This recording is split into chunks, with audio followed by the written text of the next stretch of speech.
Do you remember the moment a group of aging mercenaries volunteered for one final mission, risking everything to rescue a man they barely knew? The Wild Geese became unforgettable because of its courage, loyalty, and shocking betrayal. However, in real life, many of its cast faced battles far more devastating than anything seen on screen, including addiction, devastating illnesses, failing health, and heartbreaking losses. Today, only two cast members are still with us. Let's discover their real names, their real ages, and pay tribute to the remarkable legacies they left behind. Roger Moore as Lieutenant Sean Finn. Most people know Roger Moore played James Bond at 50 years old in The Wild Geese.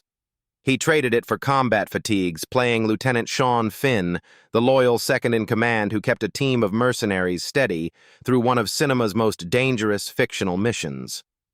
That same easy charm, though, masked pain he carried in silence for decades. Moore was married 4 times. He later revealed that both his first wife, Dorn Van Stein, and his second wife, Dorothy Squires, had physically abused him during their marriages.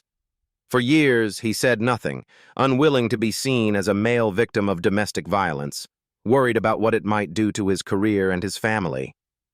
That hidden suffering eventually gave way to health battles of his own.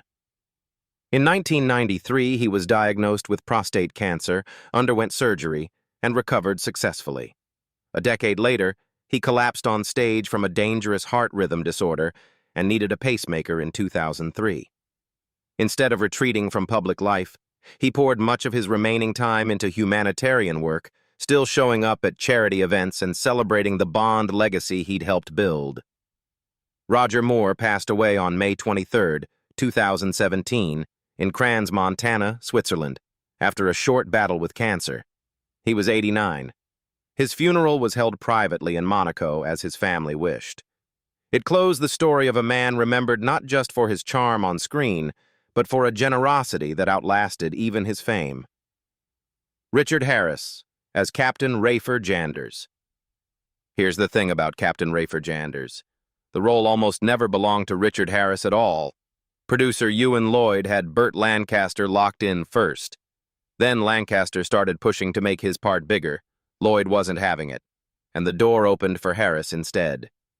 Born in Limerick, Ireland, he was 47 when he finally walked into The Wild Geese, 1978, and turned Janders, the fearless explosives expert who repeatedly kept a doomed rescue mission alive, into one of the film's most unforgettable characters. Off-screen, though, the courage didn't carry over. Harris became one of Hollywood's most notorious hellraisers, and the drinking and drug use that came with the title didn't just wreck a reputation. It wrecked 2 marriages. First, Elizabeth Reese Williams, mother of his 3 sons, walked away from the chaos. Then actress Ann Turkel tried her luck and got the same result: addiction, constant travel, and distance that never closed. 1978 was the turning point, and not in a good way. A near-fatal overdose forced Harris to quit drugs outright. Alcohol, though, stuck around for years after. Then came the real gut punch. August 2002, a diagnosis of Hodgkin lymphoma. The disease moved fast. Harris didn't.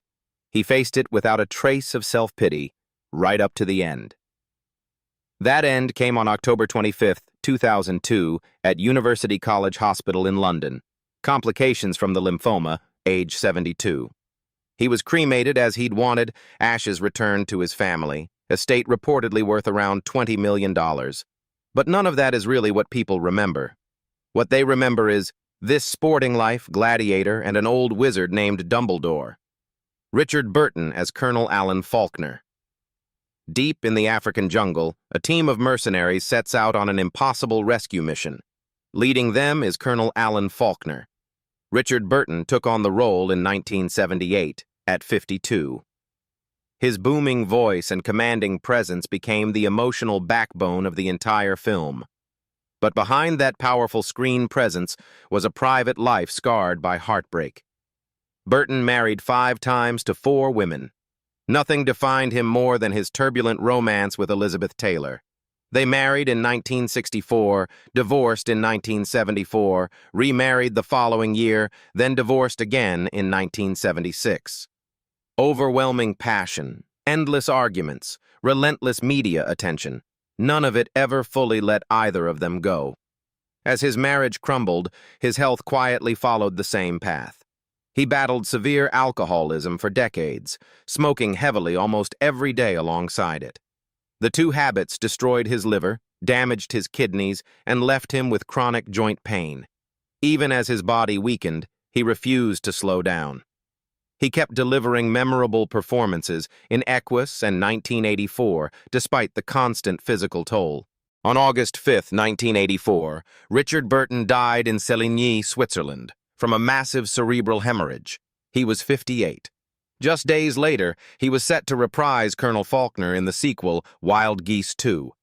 He was buried in the old cemetery of Séligny with a volume of Dylan Thomas's poetry, honoring his Welsh roots to the very end.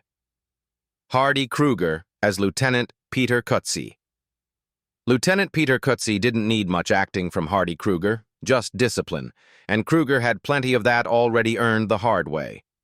Born in Berlin, Germany, he was 50 when he took the role in The Wild Geese, 1978, playing the calm, composed South African officer whose judgment kept the team alive. The character worked because the steadiness was real, not performed.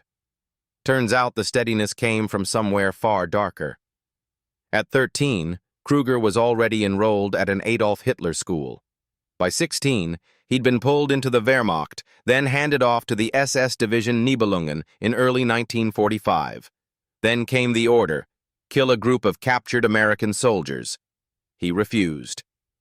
That refusal got him sentenced to death for cowardice, and he only survived because another SS officer stepped in and stopped it. Not exactly the kind of thing you shake off, so he didn't shake it off. He turned it into a mission instead. Krueger spent the rest of his life speaking out against the very ideology he'd been raised inside of, becoming one of its loudest critics.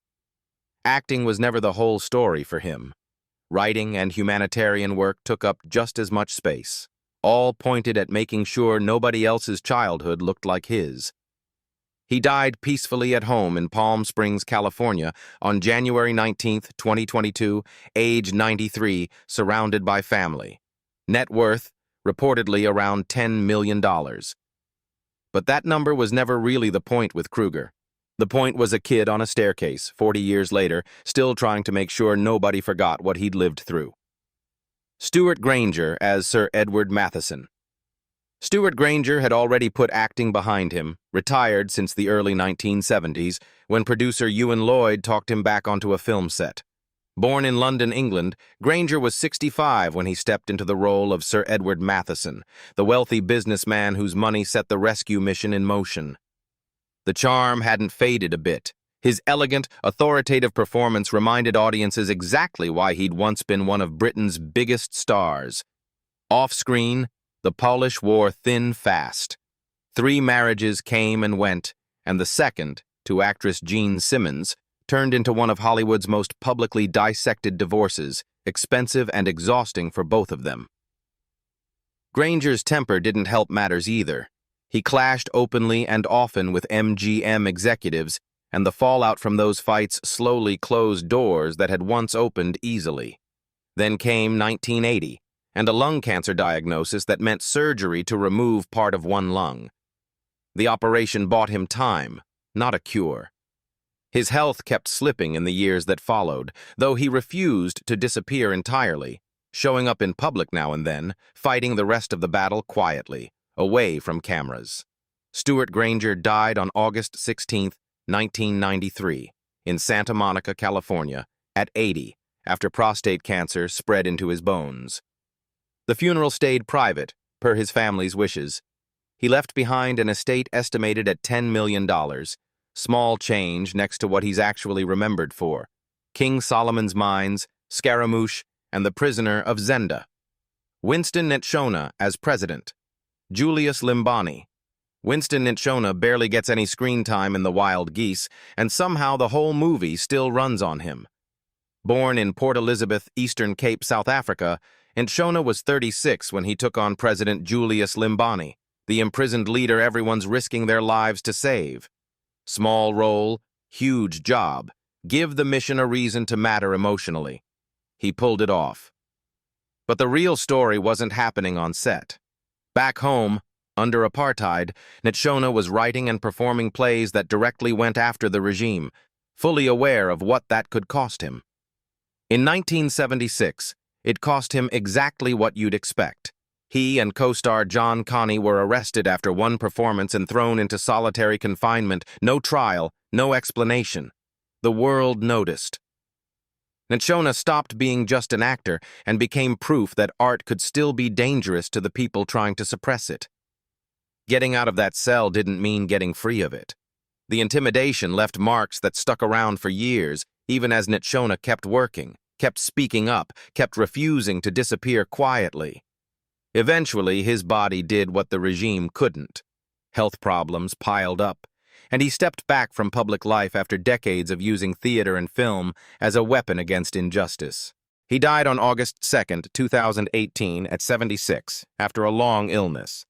All of South Africa mourned him, not just as an actor with a shelf of awards, but as someone who never once blinked in front of apartheid. Net worth? Around $2 million. Legacy: Sizwe Banzi is dead, The Island, A Dry White Season, and a reminder that dignity outlasts every system built to strip it away. John Kani, as Sergeant Jesse Link. The Wild Geese, 1978, gave John Kani his first real screen role. Sergeant Jesse Link, a soldier whose loyalty helped hold the rescue team together under pressure. Born in New Brighton, Port Elizabeth, South Africa, Kani was 34 at the time, and his performance brought a rawness to the film that introduced international audiences to an actor whose real battles were still ahead. Life soon turned far more dangerous than any role he had ever played. As an outspoken critic of apartheid, Kani became a target of the South African government alongside his close friend Winston Ntshona. In 1982, after appearing in a play that condemned the regime, he was placed under police surveillance and brutally attacked by unknown assailants. He suffered 11 stab wounds, barely survived the assault, and permanently lost one eye, forcing him to wear a prosthetic eye for the rest of his life. Instead of giving in to fear, Kani returned to the stage with even greater determination. The attack left permanent physical scars, but it never silenced his voice or his commitment to justice. He continued writing, performing, and inspiring audiences around the world, eventually earning international acclaim through roles in Black Panther, Captain America, Civil War, and as the voice of Rafiki in The Lion King, 2019. As of 2026, John Kani is 82 years old and remains one of South Africa's most respected actors, playwrights, and cultural figures. He continues supporting film, theater, and young performers while enjoying an estimated net worth of $5 million. His extraordinary career stands as a testament to resilience, proving that even violence and oppression could never extinguish his voice. Jack Watson as Regimental Sergeant Major Sandy Young. Sandy Young never has to raise his voice to be obeyed. That's the kind of authority Jack Watson gave Regimental Sergeant Major Sandy Young, the disciplined veteran who kept the mercenary team in The Wild Geese, 1978, stable under pressure. Born in Thorney, Cambridgeshire, England, Watson was 63 when he played the role, and his commanding presence fit the military parts that had defined most of his career. Unlike many stars of his generation, Watson rarely chased the spotlight, even after decades of steady work. He built his name as one of Britain's most reliable character actors, playing gruff soldiers and by-the-book police inspectors in films like Tobruk, 1967, and This Sporting Life, 1963, where he shared the screen with Richard Harris years before The Wild Geese reunited them. That same dependability carried him through Peeping Tom, 1960, and The Hill, 1965, alongside a steady stream of television work. He never became a household name, but fellow actors respected him as a performer who could elevate even the smallest role, proof that lasting success isn't always measured by top billing, but by decades of quiet dedication. Jack Watson died of natural causes on July 4, 1999, in Barnsley, South Yorkshire, England, at the age of 84. His passing marked the end of a career that had spanned more than 5 decades across film and television. His net worth was estimated at around $1 million, but his enduring legacy remains the quiet professionalism that made him one of Britain's finest character actors. Frank Finlay as Father Geoghegan. No gun, no fight scenes, just a calm voice when everything else falls apart. That was Father Geoghegan, and Frank Finlay played him at 51, born in Farnworth, Lancashire, giving the priest a quiet weight the film needed. Unlike many actors of his generation, Finlay found lasting happiness in his marriage to June Shepherd. The couple shared nearly 50 years together, raising a family while staying largely away from the scandals that often surrounded the entertainment industry. That peaceful life came to a heartbreaking end in 2005 when June passed away. Her death left Finlay deeply heartbroken, and those close to him said he never truly recovered from losing the woman who had stood beside him throughout his career. Although he continued acting after her passing, the grief quietly followed him through his remaining years. He still earned admiration for performances in productions such as The Pianist and Casanova, but he gradually stepped away from public life as his health declined. Friends often described him as a devoted family man whose greatest role had never been on a film set, but as a husband who remained deeply loyal until the very end. Frank Finlay died of heart failure at his home on January 30th, 2016, at the age of 89. He had been honored as a Commander of the Order of the British Empire, CBE, and left behind a career that included an Oscar nomination, a BAFTA award, and countless acclaimed performances. His net worth was estimated at $5 million, but the love he shared with his family and the respect he earned from audiences became the legacy that outlived everything else. Kenneth Griffith, as Medic, Arthur Whitty. He kept people alive on screen without a single dramatic scene, just competence, patience, and steady hands. Kenneth Griffith was 56 when he played Medic Arthur Whitty, born in Tenby, Pembrokeshire, Wales, and made the role stick without ever raising his voice. Away from acting, Griffith became known for speaking his mind no matter the consequences. He produced documentaries like Hang Up Your Brightest Colors, 1973, about Irish leader Michael Collins, and Curious Journey, 1976, openly sympathetic to Irish independence, refusing to change his views simply to satisfy television executives. As a result, both documentaries were banned from broadcast for years, leaving him increasingly isolated within the industry. Opportunities became harder to find, but he never abandoned the principles he believed were worth defending. The professional setbacks were followed by an even more difficult challenge when Parkinson's disease slowly took hold of his health. The illness gradually affected his movement and strength, making everyday life more difficult with each passing year. Even so, he continued writing, researching history, and sharing his opinions whenever his condition allowed, determined not to let the disease silence him. Kenneth Griffith died in London, England, on June 25, 2006, at the age of 84, after living with Parkinson's disease for many years. His passing ended a remarkable career that combined acting with fearless political filmmaking. His net worth was estimated at $2 million, and he is still remembered as an artist who chose conviction over comfort, regardless of the personal cost. Barry Foster as Thomas Balfour. Barry Foster was born on August 21, 1927, in Beeston, Nottinghamshire, England. At 50 years old, he played Thomas Balfour, the ruthless businessman whose greed and betrayal set the entire mission in motion in The Wild Geese, 1978.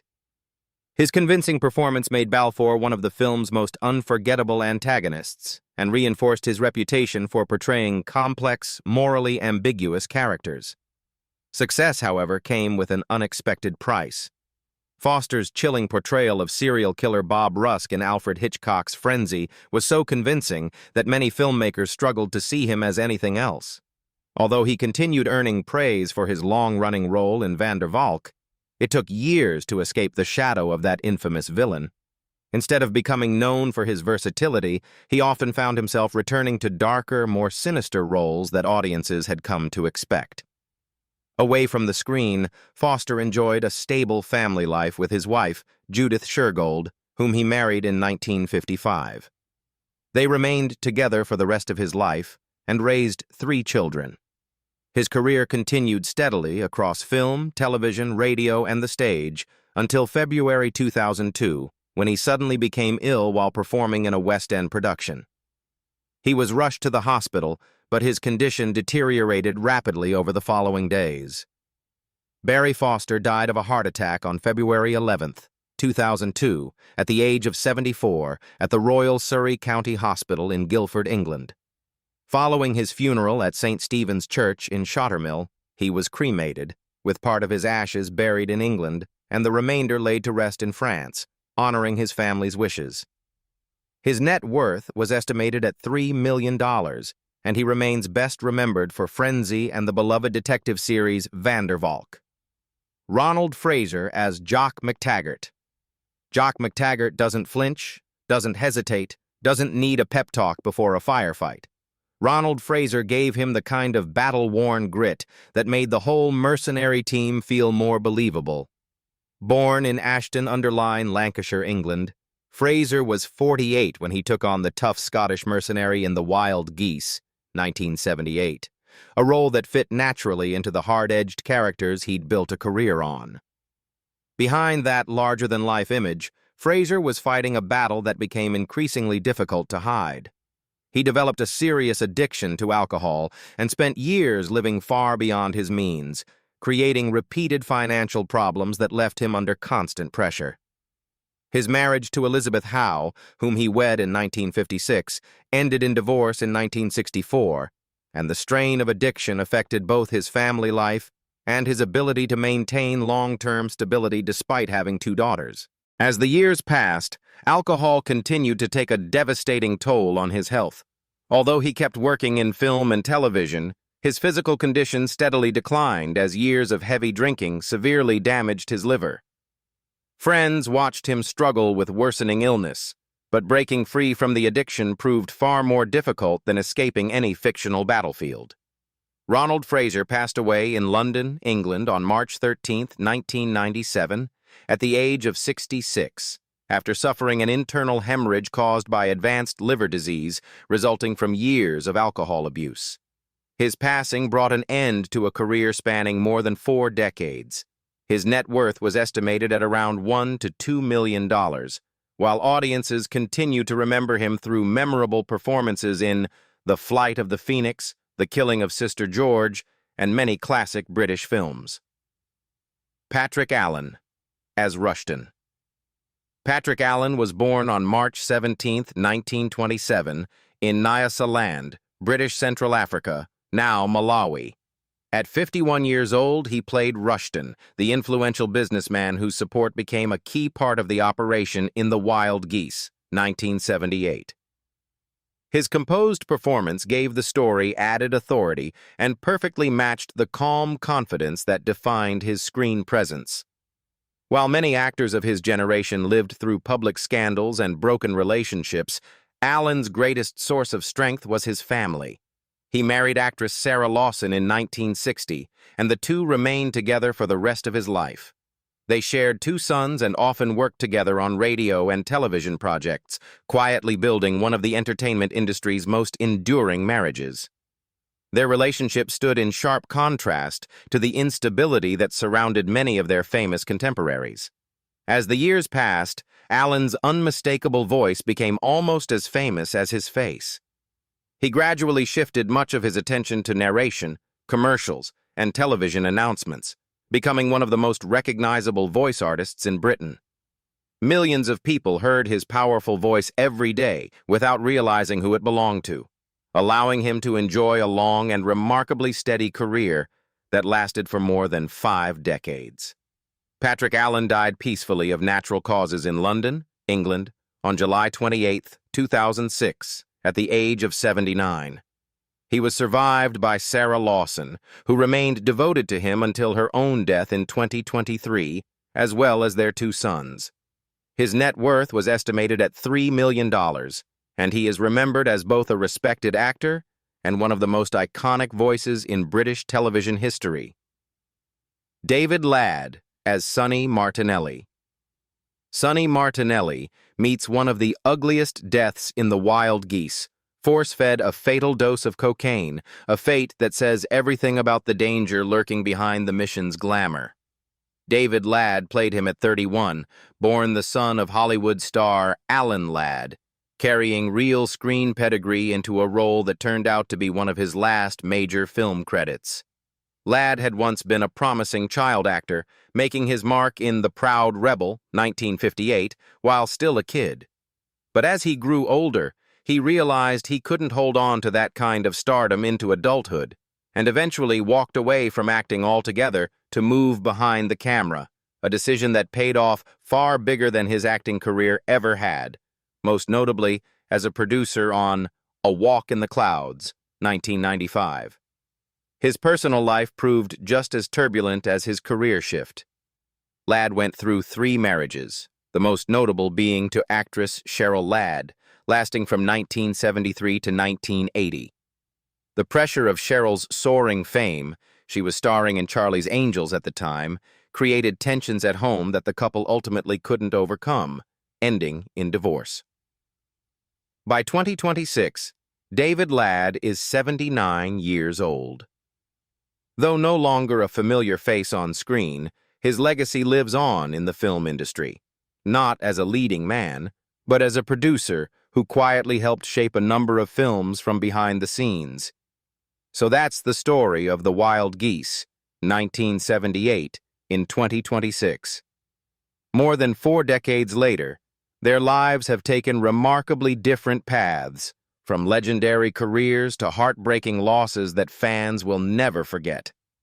Which cast member surprised you the most, and who was your favorite in the film? Let us know in the comments below. If you enjoyed this video, don't forget to like, subscribe, and turn on notifications for more then and now stories. Thanks for watching, and we'll see you in the next one.